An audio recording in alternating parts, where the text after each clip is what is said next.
Aristotle wrote that all men seek to know, and I find that when I go to these college campuses, that students deep down, they want to know, and it's time that we teach them something.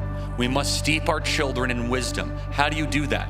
You read the great books. You study Socrates, Plato, Aristotle, Aquinas, Augustine. You guys should be here to read really old good books, to understand ancient philosophy, to become a well-rounded citizen of what is good, true, and beautiful.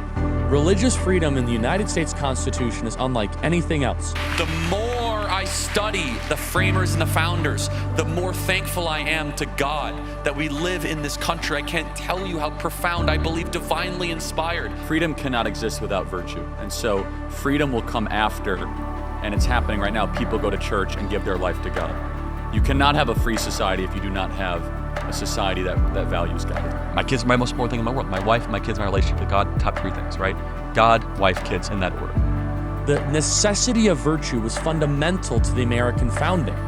The ability to pursue virtue without somebody getting in the way. The founding fathers designed this system of self-government, believing that only with a moral and religious people this was possible. The paramount issue of our time is the question of what is a human being? Is it an image bearer and something worthy of protection and dignity that has rights, or did it come into existence because of a splendid accident?